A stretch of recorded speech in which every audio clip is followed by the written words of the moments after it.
L'hiver est souvent associé à une baisse d'énergie, de la vitalité et surtout de l'immunité. C'est souvent la période propice au grignotage et aux excès alimentaires.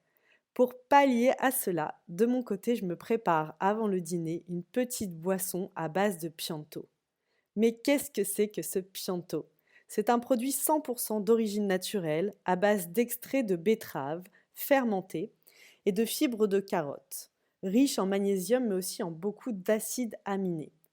Si je vous en parle ici, c'est parce que lorsqu'on est dans la période de la conception ou dans le postpartum, faire attention à son apport en minéraux reste très important.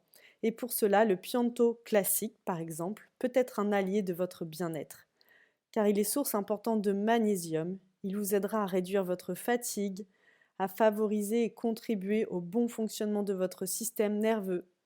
Mais pas seulement, car le Pianto, il est aussi issu de lactofermentation en cascade de betterave et donc il est très riche en prébiotiques naturels. Il va donc nourrir votre flore intestinale en favorisant ainsi votre bon transit, mais aussi en prenant soin de votre système immunitaire. Comment je l'utilise? Très simplement. Je mets une cuillère à café de ce liquide, de cette substance qui ressemble un peu à la soupe miso, dans un verre d'eau tiède. Vous pouvez aussi mettre dans de l'eau froide, tout simplement. Et je le prends le soir pendant que je prépare le repas. Si vous avez envie de faire l'expérience, vous pouvez bénéficier de 10% de réduction grâce au code 01473. N'hésitez pas à me faire vos retours. À avoir vos retours, c'est vraiment précieux pour moi. Je vous souhaite une très belle écoute et je vous dis à très bientôt. Bienvenue sur Mama Libré, le podcast qui parle de conception, grossesse et postpartum sans tabou. Je m'appelle Anaïs Roinard, je suis naturopathe et je serai votre guide durant votre maternité afin de vivre une grossesse et un postpartum qui vous ressemblent.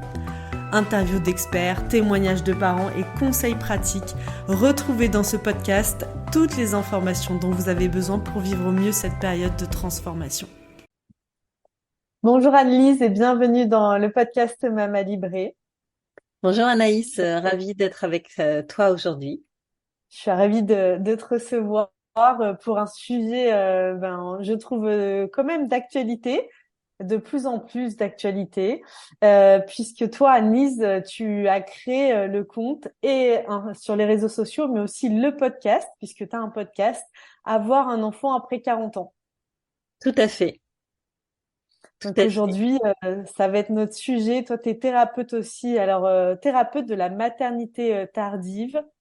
Et aussi du parcours PMA, tu accompagnes les femmes qui sont sur ce chemin et avec voilà une orientation pour les femmes qui souhaiteraient, auraient le désir d'avoir un enfant après 40 ans. Exactement. Comment toi tu es quel est ton parcours et qu'est-ce qui t'a mené toi personnellement sur ce chemin, sur cette route d'aborder ce sujet qui est je trouve comme je le disais de plus en plus d'actualité puisqu'on est de plus en plus de femmes à envisager soit un premier enfant mais pas que aussi parfois notre deuxième, notre troisième, notre quatrième enfant après 40 ans, donc ce qui avant était considéré comme une exception aurait plutôt tendance à devenir pas une norme mais quelque chose de quand même beaucoup plus courant. Ouais, ouais, tout à fait. Eh bien, en fait, moi, je suis tout simplement partie de mon expérience personnelle. J'ai eu Mhm. une première partie de vie dédiée à la musique. J'étais bassiste dans un groupe de rock. Ça a été ma vie pendant, on va dire, une quinzaine d'années, à la sortie de mes études. Et je ne me voyais pas avec un enfant. Il n'y avait pas de place pour un enfant dans cette vie, très clairement. Il n'y avait pas non plus de désir d'enfant. J'étais en couple avec le chanteur et lui non plus n'avait pas particulièrement envie d'enfant. Il n'y avait pas d'enfant autour de nous. Et donc la question ne se posait Mhm. même pas. Et mes aventures musicales ont pris fin au milieu de la trentaine, à une époque où les gens commençaient à télécharger massivement la musique et avant que quoi que ce soit ne soit organisé pour rémunérer les artistes. Et du coup, on a vu nos chutes, on a vu nos ventes de disques chuter drastiquement. Et c'est devenu très compliqué Mmh. de vivre de notre musique, ce qu'on faisait jusque-là, sans que ce soit, sans vivre dans le grand luxe. C'était quand même, voilà, c'était notre métier, c'était mon métier. Et du coup, je me suis retrouvée à devoir me réinventer autour de 34-35 ans. Alors ça n'a pas été violent, mais ça n'a pas été très confortable non plus. J'ai vraiment dû me poser tout un tas de questions, notamment sur le plan professionnel. Comment est-ce que j'allais rebondir? Moi, j'avais fait des études de langue et de commerce à la fac. J'avais un peu bossé en entreprise, mais je m'étais arrêtée très vite, justement pour donner toutes ces chances à ce groupe de rock. Et du coup, voilà, mon urgence, c'était vraiment de retrouver un boulot et de gagner ma vie à nouveau.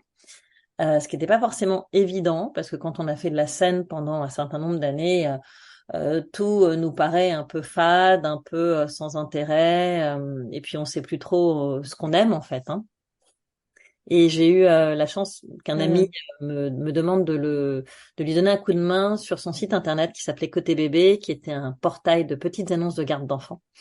Et grâce à lui, je me suis formée au métier du digital. À l'époque, on pouvait se former un peu sur le tas. Il n'y avait pas d'école, on ne demandait pas de diplôme particulier pour travailler dans ce secteur-là. Et du coup, je me suis fait une place en tant que freelance, alors plutôt sur des métiers du style rédactrice web, community manager, etc. On va dire à tendance littéraire. Et en Mmh. parallèle, comme j'étais avec ce site qui s'appelle Côté Bébé, bah, je me suis fait une culture parentalité, Mmh. puisqu'il fallait que j'aille modérer des forums, il fallait que je réponde à des mails, j'étais en contact avec des parents ou des futurs parents, et moi je n'avais pas du tout cette expérience personnelle, donc j'ai été me renseigner sur beaucoup de choses bien avant d'être maman en fait. Et d'ailleurs c'était assez rigolo parce que mes copines rigolaient, parce que bon, me voir travailler sur un site dédié à la petite enfance, c'était un peu le comble, surtout en venant de la musique. Et en parallèle, j'ai rencontré mon compagnon, qui était déjà papa et père d'un petit garçon de 4 ans et demi. Et c'est vrai que ça a été une rencontre assez forte. Alors déjà avec le papa, mais aussi avec le petit garçon, qui m'a vraiment accueilli les bras grands ouverts. Moi, j'ai pas connu les problématiques, euh, on va dire un peu plus classiques de la famille recomposée, qui font que parfois, quand tu débarques dans la vie d'un homme et de son fils, c'est pas toujours évident pour se faire une place. J'ai pas eu ce genre de choses. Je suis arrivée sans a priori parce que je savais pas du tout ce que c'était que la famille recomposée. J'avais pas de copine qui était belle-mère, donc vraiment, Mmh. je me suis dit bah oui, tiens, pourquoi pas, on va voir. Et ça s'est plutôt bien passé. Et du coup, Mmh. au fil des années, enfin au fil des années, au fil des mois, parce que voilà, au fil des mois, j'ai senti mon désir d'enfant qui commençait à émerger de façon très émotionnelle, alors qu'avant j'avais une approche beaucoup plus mentale, intellectuelle de la chose. En tout cas, quand je faisais de la musique, je me disais mais bon déjà il y a beaucoup trop d'enfants qui n'ont pas de parents sur cette terre. Si je devais m'occuper d'un enfant, je l'adopterais. Qu'est-ce que c'est que cette idée de se reproduire? Enfin, franchement, à quoi ça sert, etc. Et là, en partageant le quotidien d'un enfant, en voyant aussi le lien qui l'unissait à son père, ça m'a vraiment donné envie d'être mère. Euh, le problème, c'est que mon compagnon n'était pas vraiment prêt à ça. En tout cas, c'est pas ce que je lui avais vendu hein, quand on s'était rencontrés. Je n'avais pas émis le moindre désir d'enfant, donc lui de son côté, il n'avait pas spécialement envie de redevenir papa. Il avait eu une expérience un peu traumatique. Son ex-femme était partie à la naissance, donc bon, il n'était pas complètement prêt à remettre le couvert. Et quand je suis arrivée avec mon désir d'enfant en lui disant, bah écoute, ce serait pas mal qu'on passe de 3 à 4, il m'a regardé avec des yeux ronds en me disant, pardon, je n'avais pas compris ça. Et voilà, donc ça a été un peu, un peu une douche froide quand même pour moi. Mais du coup, ça m'a quand même permis de questionner et de challenger un peu mon désir d'enfant. Euh, Mmh. Parce qu'il fallait que je le convainque lui. Et en même temps, bah, le temps qu'il lui fallait pour se faire à l'idée, pour voilà, retrouver confiance aussi dans ce projet, se dire que ça allait mieux se passer que la première fois, etc. Moi, j'ai utilisé ce temps à... Je voyais un psy à l'époque, en fait, qui est pas spécialement pour ça, hein, c'était voilà, de Mmh. façon générale. Et en fait, grâce à lui, on est allé explorer un peu ce qui sous-tendait ce désir d'enfant, et j'avais trouvé que c'était chouette de faire ça. Mmh. Euh, il m'avait surtout permis de pas m'asseoir sur ce désir d'enfant parce que finalement, moi, j'avais 38 ans, 38, 39 ans. J'approchais de la quarantaine. Je savais quand même que c'était moins facile de tomber enceinte après 40 ans. J'avais plus ou moins lu des trucs sans être une spécialiste. J'avais vu passer des articles. Et du coup, je commençais un peu à me décourager. C'est vrai que quand l'autre personne n'est pas partante, on a un peu tendance enfin, on Mmh. peut avoir tendance, et je l'observe aussi chez mes clientes, à vouloir se résoudre, se résigner. Et je pense que c'est pas forcément une bonne idée. Ce psy m'a vraiment permis de m'affirmer aussi dans ce désir. J'ai fini par convaincre mon compagnon et j'ai arrêté la pilule un mois avant mes 40 ans. Donc, en me disant, bon, ben, on va voir, quoi. Tu vois, j'étais quand même consciente du risque que je prenais. Euh, Mmh. voilà. Alors maintenant, avec plus de recul, aujourd'hui, je vois des femmes qui tombent enceintes spontanément jusqu'à 42, 43 ans. Mais à l'époque, 40 ans, pour moi, c'était Mmh. quand même déjà un âge. Bon, j'avais la sensation que c'était un peu la date limite, tu vois, la date de péremption, quoi, quelque part. Mmh. Bah oui, parce qu'on communiquait beaucoup là-dessus. Et je trouve que même le mot horrible qu'on utilise, que mon cher mari m'a rappelé ce midi quand je lui disais, enfin aujourd'hui quand je lui disais la thématique de cet épisode, il m'a dit, ça m'a choqué même dans sa bouche, qu'il soit au courant de ce thème, il m'a dit, est-ce que tu sais comment on nomme une grossesse après 35 ans? Et j'étais là, oui. Et il me dit, tu te rends compte, enfin, on nomme quand même ça de façon Mhm. abominable. J'espère qu'un jour, cette Mhm. dénomination va quand même disparaître, Ouais. qu'après 35 ans, on parle quand même de grossesse gériatrique. Mais oui, je sais. Non, Ah non, mais je sais. mais Et, et la première fois que j'ai entendu ce mot, je me suis dit, c'est une blague. Et puis, oui, c'est une blague. Moi aussi, franchement, j'avais envie de rire tellement c'était, mais ouais, je me suis dit, c'est tellement, vraiment, c'est la grosse blague. Enfin, voilà, ça se dit vraiment que sur le ton de l'humour, un peu, voilà, un peu lourdeau. Et en fait, j'ai commencé à avoir plein de clientes qui me racontaient que des soignants, des gynécos, oui, n'importe qui, en fait, employait ce terme et pas seulement sur le ton de la blague. Et j'en entends encore régulièrement parler. Enfin, j'ai des témoignages tout le temps de grossesse gériatrique et mm, dès 36 ans, effectivement, 35, mm, 36 ans. La première mm, personne qui m'en a parlé, elle était tombée enceinte à 36 ans et on lui avait sorti ça. mm. Ouais, donc voilà, tout ça Ouais, pour dire qu'en effet, ça évolue, mais qu'il y a encore quelques résistances structurelles quelque part tout à fait. dans l'évolution. Toi, comment ça a été accueilli dans ton entourage, par tes amis, par ta famille, justement, quand bah voilà, t'as évoqué déjà, même avant même le projet, le désir. Parce que je trouve que c'est déjà à cet endroit-là qu'on peut un peu venir nous couper l'herbe sous le pied, saboter notre, bah voilà, cet élan qui vient quand même du cœur, qui vient de notre corps, enfin, c'est quand même un élan fort de vie. Mm, mm. Tout à fait. Alors, moi, j'étais quand même assez discrète. J'en parlais à quelques copines euh, qui étaient plutôt encourageantes et qui trouvaient ça plutôt chouette, peut-être un peu surprenant de ma part, mais qui avaient suivi aussi quand même mon évolution, qui avaient vu le grand écart que j'avais fait entre le monde du rock et la famille recomposée. Donc, voilà, qui était vraiment, vraiment bienveillante. Par contre, j'ai été très discrète vis-à-vis de mes parents, de mon entourage familial en Hmm. général, parce que je me disais ça peut ne pas marcher et quelque part, je savais que ma mère serait hyper contente, qu'elle n'y croyait absolument plus.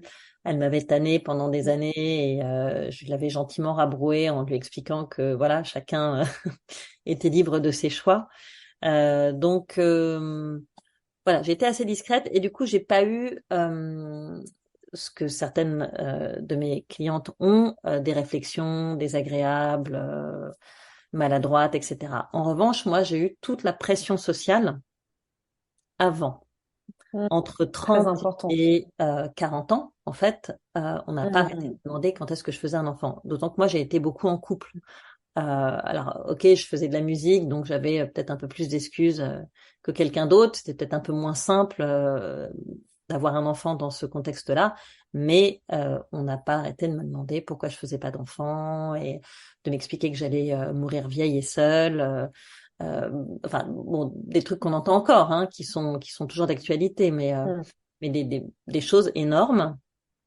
Et ce qui est très drôle, c'est que vers 38 ans, en fait, à l'âge où mon désir d'enfant a émergé, 38-39 ans, ben, ces réflexions, elles commençaient à diminuer. C'est-à-dire que je me sentais basculer de l'autre côté de la barrière. Tu sais, ce moment où on considère Mm. que bah, de toute façon, tu ne peux plus faire d'enfant parce que Mhm. tu as passé l'âge. Et donc, on va arrêter de te demander pourquoi t'en fais pas, etc. On va considérer que c'est fini pour toi et que tu ne veux plus en faire. Et je me rappelle m'être dit, waouh, c'est étrange quand même ce qui se passe là. Mm. C'est étrange que personne m'en parle alors que chez moi, il y a quelque chose qui se passe. Donc, tu vois, un peu cette sensation d'être à contre-courant. Et je me rappelle même que j'étais enceinte de 3 mois dans une soirée voilà, de famille élargie, amis proches, etc. Et une amie de mes parents, on discutait tranquillement. Puis à un moment, elle me dit, bon, toi, de toute façon, Anise, t'as choisi, tu vas pas en faire. Enfin, on le sait tous. T'as raison, hein, voilà, c'est comme ça. Chacun son choix. Mais toi, c'est bon. Et moi, j'étais enceinte de 3 mois, tout juste, et je pouvais pas encore le dire. Enfin, tu vois, c'était, c'était vraiment à la Mm. limite. Et je rigolais intérieurement. Je me disais, voilà, en fait, tu sais, cette sensation d'être jamais au bon moment, au bon endroit. Mm. Voilà, Complètement. j'avais raté la fenêtre de tir et donc Mm. voilà, j'avais plus vraiment le droit d'avoir envie d'être enceinte ou tout simplement d'être enceinte parce que c'était fini. Ok, comme si ouais, la légitimité à ce moment-là, elle y est plus, quoi. Ouais, c'était même, tu vois, mais pas même sans être jugeant, c'était juste inconcevable. C'était bon, Mm. bah voilà, t'as 40 ans, c'est bon, tu peux pas être enceinte là quand on se parle, t'as tourné la page, mais c'est très bien. Enfin, tu fais comme tu veux et tout, y a pas de problème. Mais Mm. donc ça, c'était assez drôle. Mm.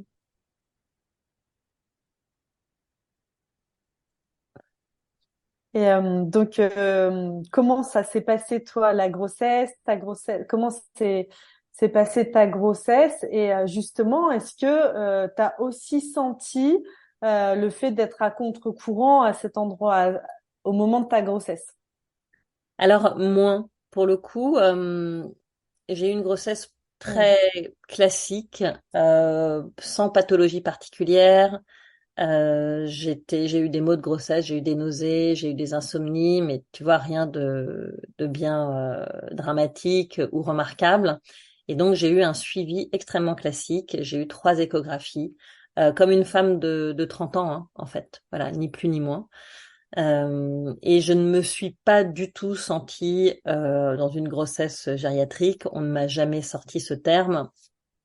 On m'a traitée de façon complètement normale. Enfin, je me suis vraiment pas sentie étrange ou bon, il y a que moi qui savais que j'avais 40 ans. Bah voilà, ok. Enfin, j'avais même 41 ans puisque je suis tombée je suis tombée Mm. enceinte un mois avant mes 40 ans. Et voilà, mais non, au niveau de la grossesse, pas de réflexion, pas de rien.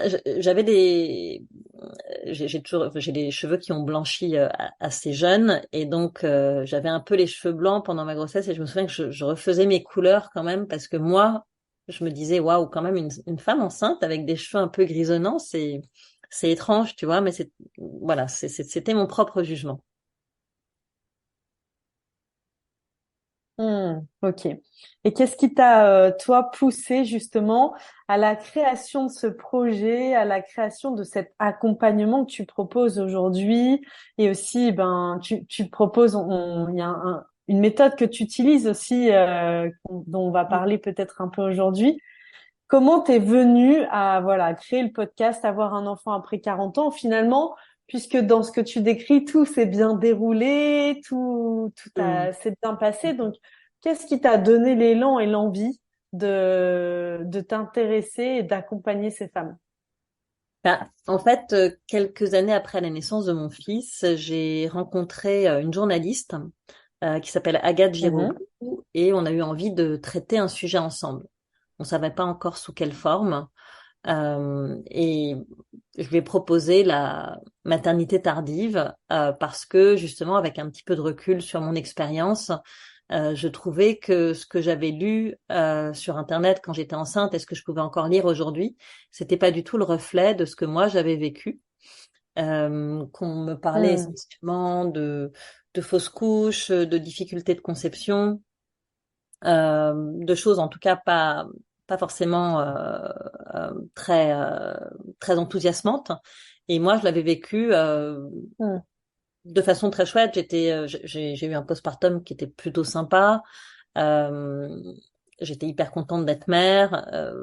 Voilà, je trouvais que c'était le bon moment. Et donc, je lui ai dit, voilà, il faut parler de ça, il faut porter un autre regard sur cette thématique.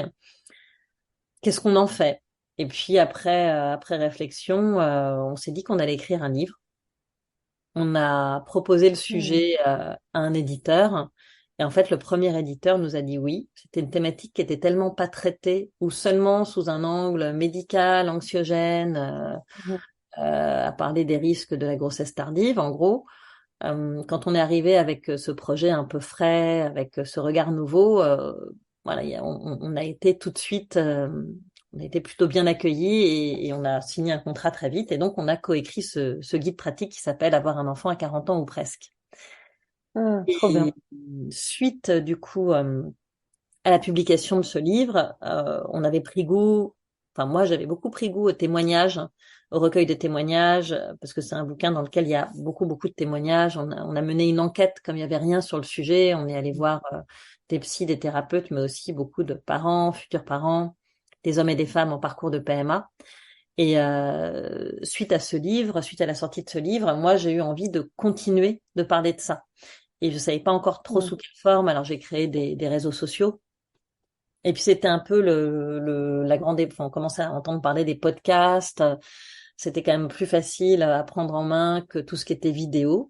Et je me suis dit, bah voilà, je vais faire un podcast. Je vais Mhm. continuer à interviewer des femmes, mais ce sera en audio.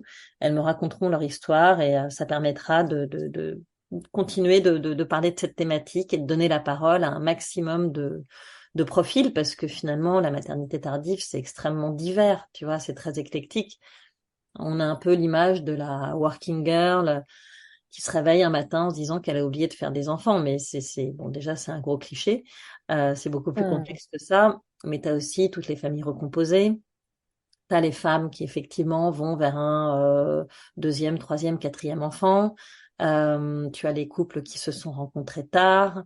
Tu as aussi toute la communauté gay, lesbienne, etc., où Mhm. on se met en couple peut-être un peu plus tardivement que la moyenne et pour qui faire un enfant est pas forcément simple, donc demande aussi des Mhm. moyens, du Complètement. temps, etc.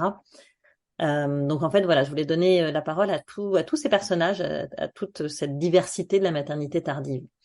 Et en créant le podcast plus les réseaux, j'ai commencé à voir des gens qui venaient à moi en me disant, bah, c'est chouette quand même, c'est sympa de parler de ça.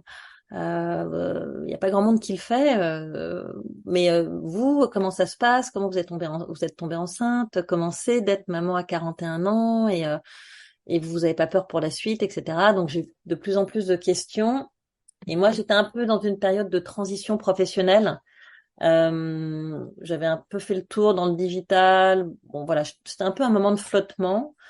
Euh, et j'avais envie d'accompagner. J'avais déjà envie un peu d'accompagner, de faire du coaching d'une façon ou d'une autre, mais je voyais pas où était ma place dans la parentalité. Je trouvais qu'il y avait déjà beaucoup de choses qui étaient faites et je voyais pas trop ce que je pouvais apporter de plus. Et du coup, ça s'est un peu présenté comme une évidence. Euh, Mhm. et j'ai commencé à accompagner. Alors, je me suis un peu fait aider pour me sentir légitime, mais j'ai commencé à accompagner de façon très spontanée avec mon expérience personnelle, mon livre, qui me donnait une certaine légitimité, et puis pas grand-chose d'autre. Donc ça a été une première année d'accompagnement assez chouette où j'ai beaucoup appris à droite, à gauche. Je me suis un peu formée, on va dire, à titre personnel, voilà, sur des outils comme la visualisation, ce genre de choses pour aller étoffer un peu mon accompagnement. Et au bout d'un an, j'ai ressenti le besoin d'avoir des outils plus costauds parce que j'étais face à des personnes qui traversaient quand même des grandes difficultés émotionnelles. Euh, Mhm. J'avais des gens qui sortaient de 10 ans de parcours de PMA pour qui ça n'avait pas marché, qui devaient s'orienter vers le don de gamètes, qui étaient très désemparés par rapport à ça, ou qui avaient vécu des fausses couches ou des drames. Et je me sentais un peu courte, peu démunie en fait. Et donc j'ai vraiment cherché une thérapie brève, enfin, un outil qui puisse m'aider à les accompagner là-dedans. Et sur le marché de la thérapie brève, il y a beaucoup de choses. Donc c'est quand même, on a un choix qui est juste énorme. Et bon, j'avais fait un peu d'hypnose, enfin j'avais reçu de l'hypnose, j'avais trouvé ça chouette. Mais bon, voilà, j'hésitais un peu et il se trouve que euh, au même moment, je rencontre quelqu'un qui me fait découvrir les méthodes PIT sur des problématiques de sommeil que je rencontrais, de stress, etc.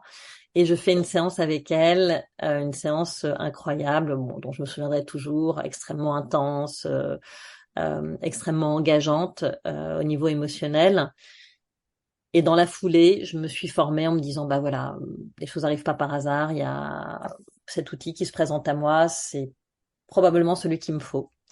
Et Ouais, c'est voilà. vrai que je suis d'accord avec toi. On tombe jamais sur les outils d'accompagnement. Ils se présentent à nous, Oui, clairement. c'est ça, c'est ça. Mm. Parce que tu vois, finalement, il y a tellement de choses que, en fait, il y a presque trop de choses. Tu sais pas que choisir. Il faut quand même un signe, il faut quelque chose C'est vrai. qui t'appelle. Euh, Bah, qui vibre et qui parle pour toi. Donc, le fait de vivre la séance, et quand on le vit fort, bah, moi, je l'ai expérimenté avec le psychogestionnel. Quand tu me dis, hmm, je m'en souviendrai toute ma vie, moi, je me souviens, j'étais en formation de naturopathie, de cette séance guidée par Chantal Pisani qui a créé le psychogestionnel. Et dans mon corps, dans tout mon être en entier, de me dire, mais je sais pas ce que c'est cette magie là qu'elle utilise, mais c'est tellement puissant, tellement magique. C'est j'ai envie d'en savoir plus, d'aller hmm, plus loin avec et de l'offrir aussi aux autres pour que les autres puissent aussi exactement. expérimenter Hmm. cette magie, quoi, cette puissance. Ouais, tout à fait. Est-ce que tu peux nous dire donc en quoi consiste la méthode Pitch justement? Alors, c'est une thérapie brève. Donc, thérapie brève, pour les personnes qui Mhm, nous écoutent, bah, ça se distingue de la psychothérapie ou de la psychanalyse, qui sont des thérapies plutôt longues. En thérapie brève, on utilise des protocoles. Voilà, ce sont des suivis qui sont normalement plus courts. Et on pourrait la qualifier de neurothérapie ou de thérapie psycho-énergétique. Elle est un peu au carrefour de la PNL, euh, de l'hypnose, de l'EFT. mhm. Donc elle va assez profondément dans le système nerveux. Elle a été créée par un Serbe. Alors j'oublie toujours son nom de famille, j'ai son prénom, Zivorad. Bon, il est décédé il y a l'année dernière, mais surtout cette méthode, en fait, elle a été vulgarisée en France par une sophrologue qui s'appelle Danielle Soleillan. Donc qui s'est vraiment intéressée, qui est allée chercher l'outil en Serbie, qui a tout traduit en français, qui a modelé les protocoles, qui les a classés, etc. Et qui a créé l'association des méthodes PIT il y a maintenant, je pense, une dizaine ou une quinzaine d'années. Donc c'est Mhm. une thérapie qui va assez profondément dans le système nerveux qui est basé sur l'amplification émotionnelle et qui part du principe que nous sommes faits de polarités, le bien, le mal, la colère, la tristesse, etc., que nous sommes en permanence traversés par des émotions contraires et duelles, et que ce qui est problématique, c'est quand on est dans des excès d'émotions, de ces Mhm. émotions contraires et duelles, que ce soit des émotions positives ou négatives. Et c'est là que l'approche des méthodes PIT Donc, est tu veux assez... dire excès par exemple, de colère, excès de tristesse, c'est ça, par Oui, exemple? excès, voilà, excès, ou peut-être même excès de positivisme, tu vois, même parfois excès de joie. Ah oui, Et, ouais, et, et ouais. de, Oui, oui, je et vois. tu vois, ce que, bon, en plus, on en parle de plus en Hmm. plus aujourd'hui des polarités. Enfin, il y a des gens comme Franck Lobvet qui en parlent régulièrement.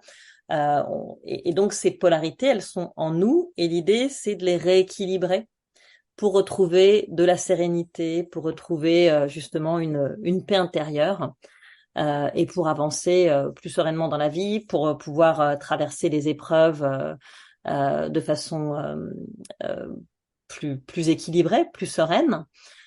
Et donc, il y a une vingtaine d'outils euh, qui vont permettre d'aller travailler sur des croyances limitantes, d'aller libérer des traumas, de travailler sur des Mhm. deuils, euh, des outils aussi que moi j'utilise dans le cadre de la prise de décision, Hmm. des outils qui vont permettre d'avoir plus d'impact sur le stress et l'anxiété. Et donc les méthodes PIT, c'est vraiment une école de formation, hein. Ils se sont constitués en école de formation. Tu passes des modules, tu passes des cycles. Ce qui est intéressant, c'est qu'ils ont aussi ajouté à cela des modules de base autour de la psychologie, parce que Hmm. les personnes qui se forment à ça ne sont pas psychologues ou n'ont pas forcément de base dans ce domaine-là. Et c'est une thérapie brève particulièrement efficace euh, qui permet, donc qui se base sur l'amplification émotionnelle, sur la visualisation. Il y a aussi des points d'acupuncture comme en EFT. Euh, et c'est vrai qu'il y a des résultats étonnants. Alors moi, je l'applique au désir d'enfant. Donc j'utilise Mhm. notamment quand mes clientes ont vécu des fausses couches. Hmm. Ça permet de travailler sur le deuil des fausses couches. Euh, certaines ont vécu des traumas aussi dans leur enfance qui vont freiner consciemment ou inconsciemment l'arrivée d'un enfant. Donc là aussi, il y a un outil Mhm. qui est différent de l'EMDR, mais qui est un outil de libération de trauma assez efficace. Euh, voilà, et d'une façon générale, si tu veux, l'idée c'est d'aller libérer les émotions, toutes les émotions qui sont engrammées, euh, pour, Hmm. pour mieux s'en libérer. Avec cette notion des polarités qui est pas forcément très simple à expliquer, mais euh, voilà, qui part vraiment du principe que finalement, ce qui nous permet d'être plus serein, c'est la neutralité et l'équilibre, assez Hmm. proche d'une philosophie orientale en fait, hein, de la philosophie Bien orientale, sûr. de la voie du Tao, voilà, qui t'explique que bah, Ouais. Bah, de revenir au centre, en fait. exactement, voilà, que la sagesse se trouve au Hmm. centre et l'équilibre des polarités permet justement de revenir au centre.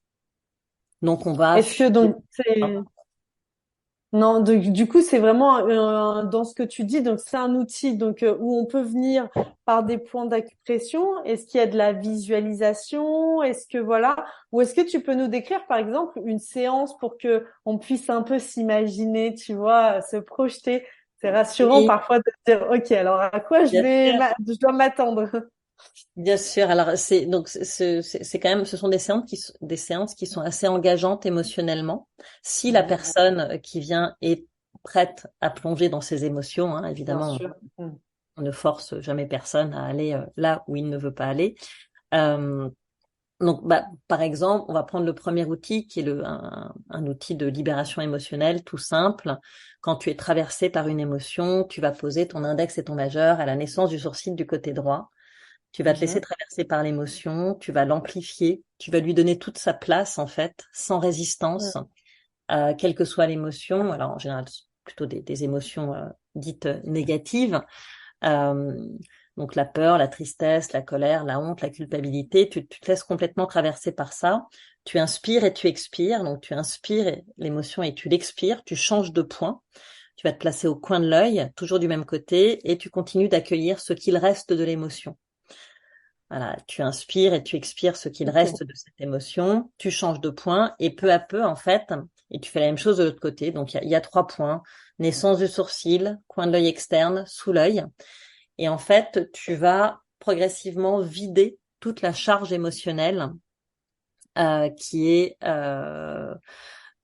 qui est là pour toi. Et tu vois, typiquement dans les parcours de PMA ou quand les projets bébés tardent vraiment à se concrétiser, il y a beaucoup d'émotions à vibration très basse qui sont engrammées. Il y a beaucoup de honte, beaucoup de culpabilité, euh, Hmm. sentiment d'injustice aussi, De tristesse. tristesse profonde, de peur. Et donc, tu vas progressivement Hmm. libérer toutes ces émotions. Voilà, ça c'est vraiment on va dire l'outil le plus basique. Après, il y a un outil qui va vraiment en profondeur, qui est aussi, tu utilises aussi ces points. Et là, l'idée, c'est d'aller chercher la cause d'une problématique. Voilà. Alors, ça peut être Hmm.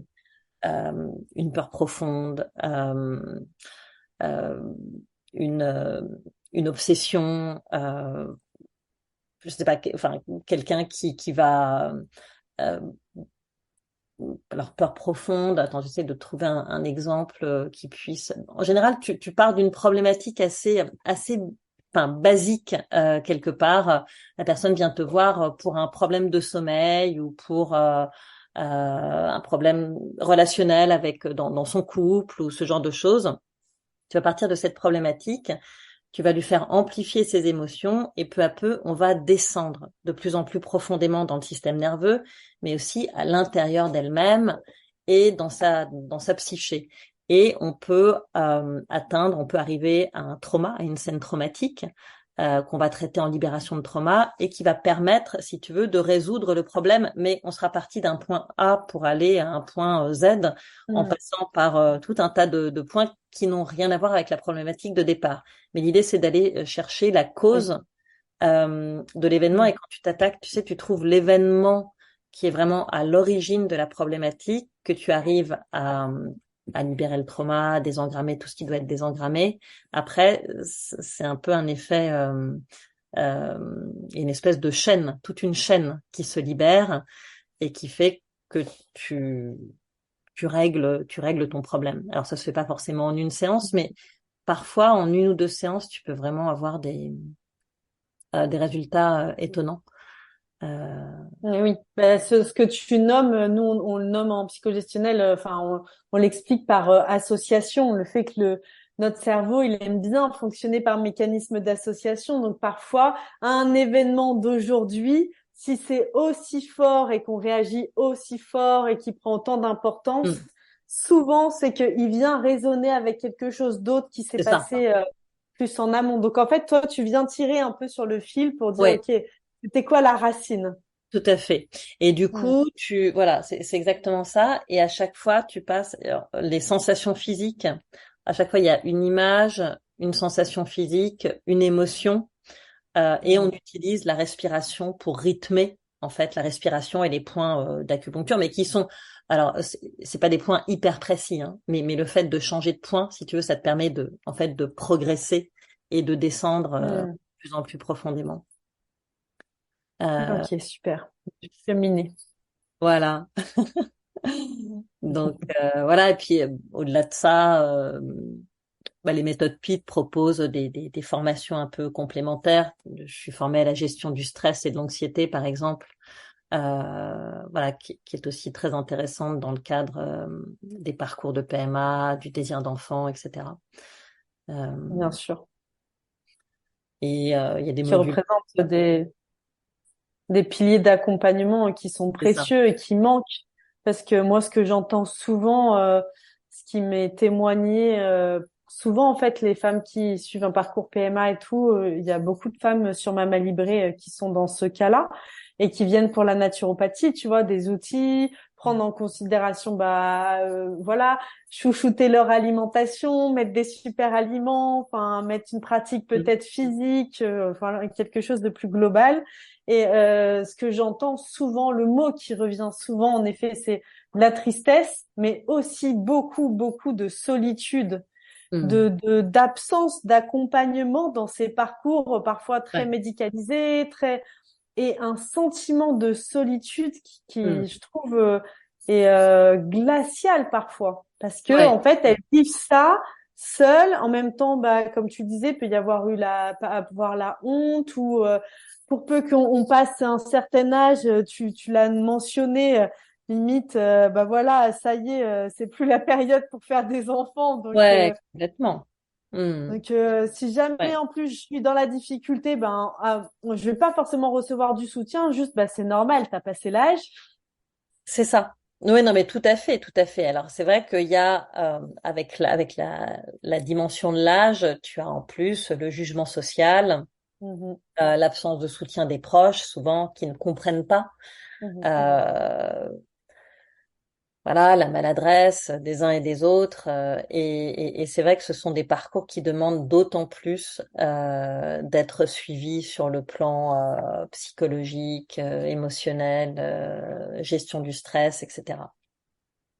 Et Moi, puis, ce que j'aime beaucoup dans ce que tu dis sur la méthode PIT, c'est quand tu fais les mouvements, je me dis, mais en fait, c'est génial parce que c'est aussi des mouvements que potentiellement, tu vois, je vais pouvoir venir reproduire quand mon bébé sera oui, là, en oui, autonomie, qui est une oui, oui, valeur que je oui, trouve première, surtout qu'on doit transmettre aux femmes, oui, aux mères, voilà, de l'autonomie, de leur donner des outils bien pour, sûr. ok, nous on est là pour accompagner dans des Mm. moments où c'est vraiment difficile, mais on est là aussi pour transmettre des outils et que derrière elles puissent être autonomes. Et Oui, quand il y a des complètement. petites choses, et il y en a plein quand on est maman, Ouais, on soit en bien sûr. capacité de les gérer. Bien sûr. Oui, oui, tout à fait, tout à fait. Et c'est vrai que c'est chouette, cet outil-là qui s'appelle le Basic Pit. Il est assez simple à transmettre et finalement, quand tu l'as fait sur une ou deux séances, la personne a mémorisé les points et est capable de le refaire chez elle. Mm, absolument. Tu dirais que pour toi, alors qu'est-ce que tu entends, même si c'est pas forcément ce que tu as vécu toi, le plus bah donc il y a le fait d'avoir un enfant. Donc voilà, une fois qu'on a passé le cap de la grossesse et de tout ce qu'on a pu Mm. traverser comme confrontation sociale, parfois un peu médicale, un suivi qui est parfois un peu plus prononcé, appuyé, donc plus de crainte. Quand le bébé naît, quelles sont les choses auxquelles les mères, qui auraient plus de 40 ans, pourraient se préparer, auxquelles à quoi elles peuvent être confrontées, qui peut être un peu difficile.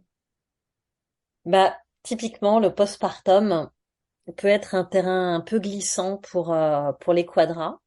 Mhm. Alors, je fais surtout pas de clichés, hein, parce que Non, c'est quand même aussi fonction de beaucoup de choses, de la façon dont tu as vécu ta grossesse, de ton histoire personnelle, de tes bien traumas, sûr, oui.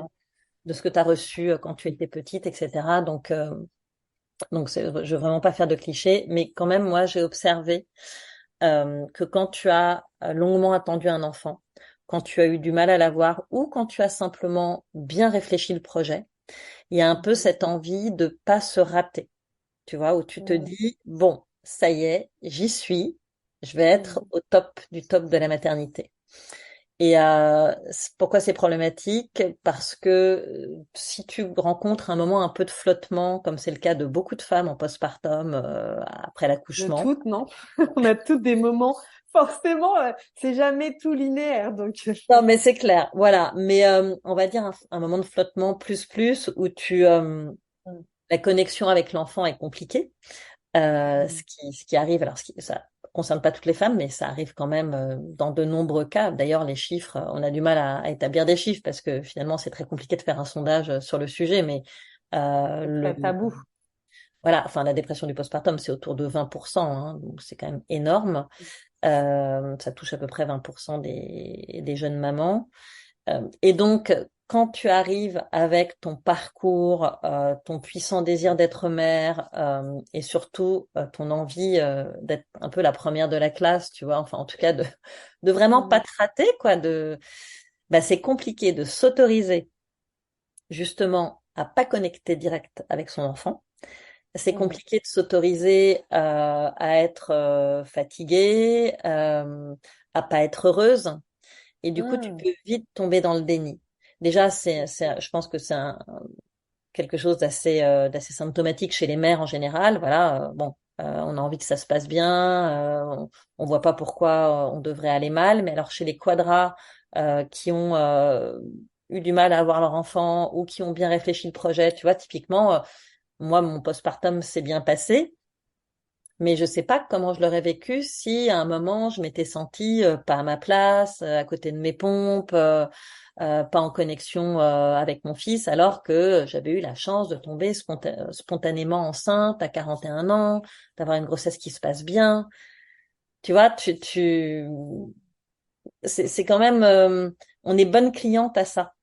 Et D'accord. puis, il y a le phénomène des facteurs qui s'accumulent. C'est-à-dire que quand tu regardes les facteurs de la dépression du postpartum, le fait d'être en solo, par exemple, le fait d'avoir eu un Mhm. parcours de PMA, le fait d'avoir eu une grossesse compliquée, comme parfois ça peut l'être, hein, les grossesses tardives, la plupart se passent bien, mais ça peut être aussi compliqué ou anxiogène, parce que tu flippes de faire une fausse couche déjà pendant les 3 premiers mois.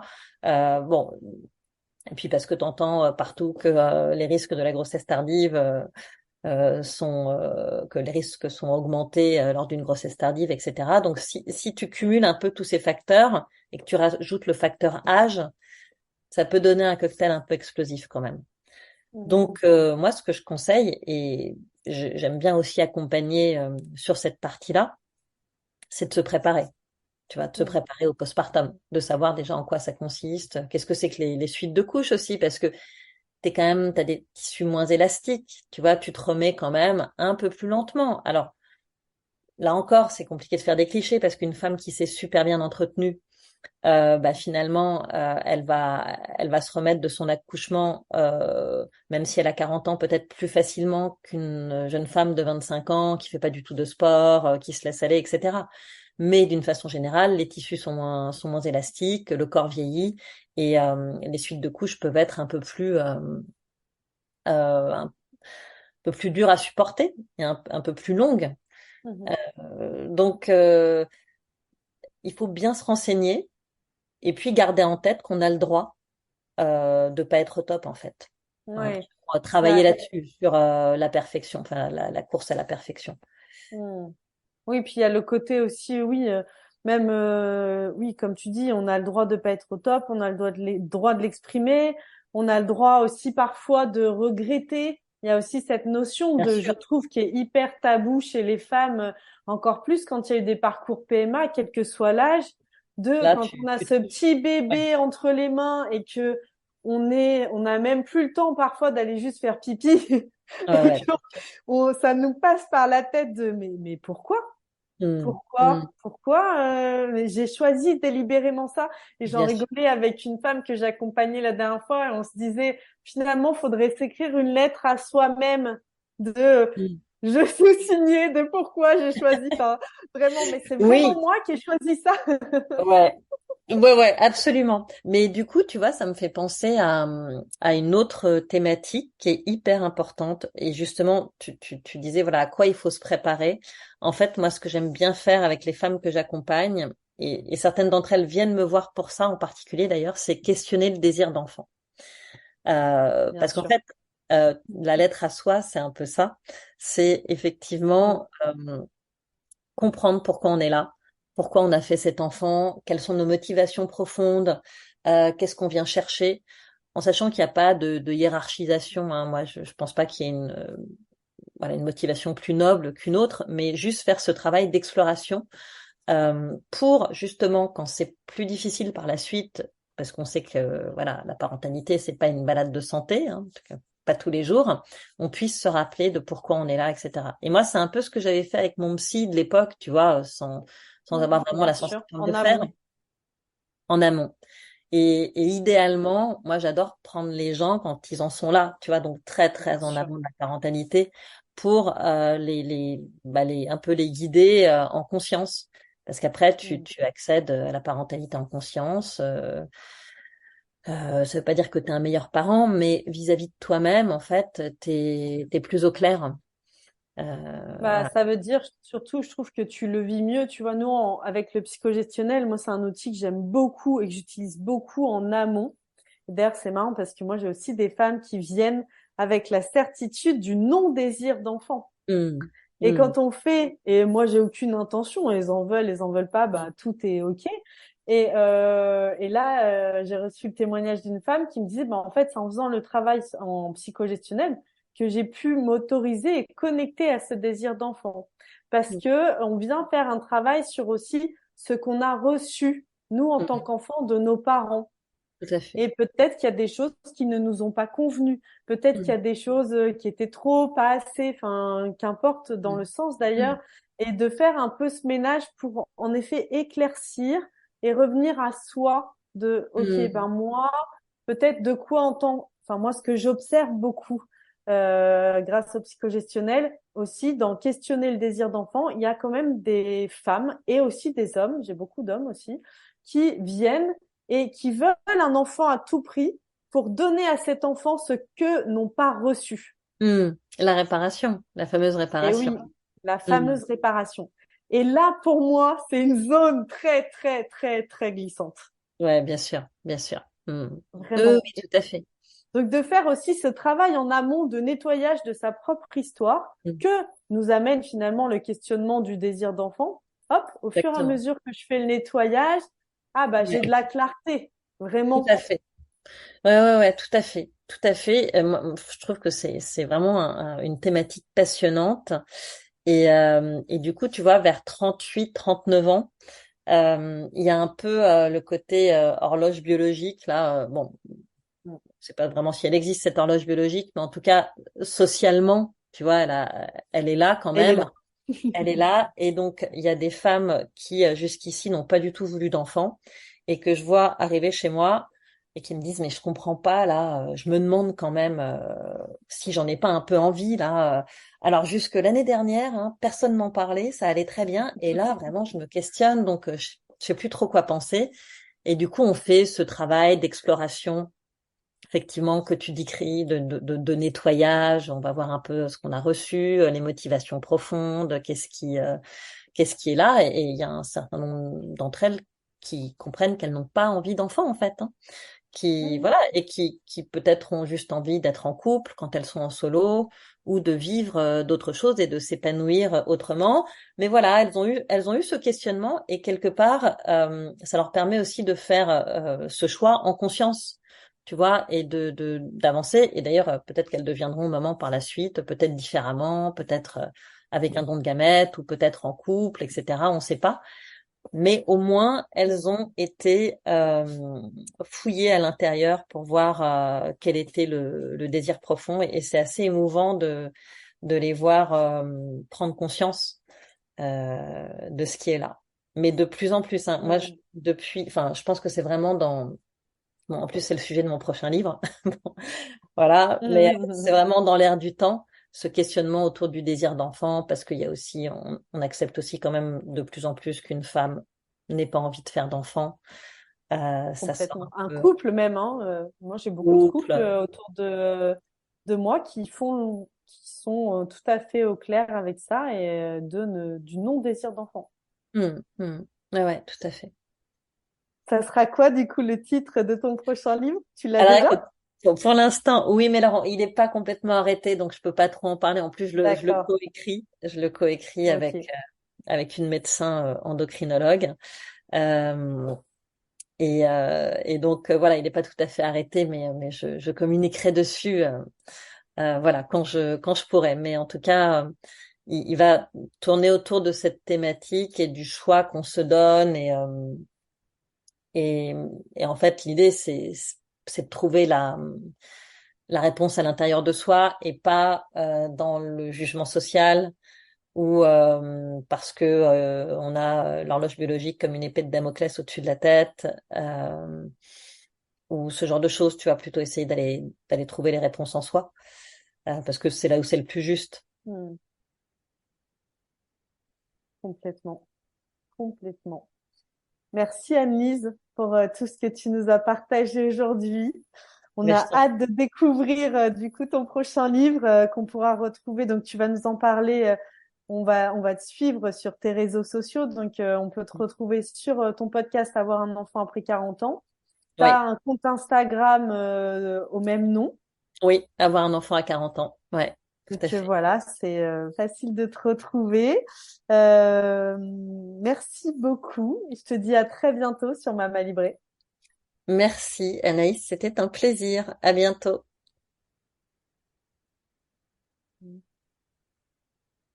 J'espère que cet épisode vous a plu. Si c'est le cas, n'hésitez pas à mettre 5 étoiles sur votre plateforme d'écoute et à le partager à vos amis qui en auraient besoin. Pour encore plus de contenu, je vous invite à nous suivre sur Instagram et à découvrir nos programmes d'accompagnement sur notre site mamalibré.co. À très bientôt.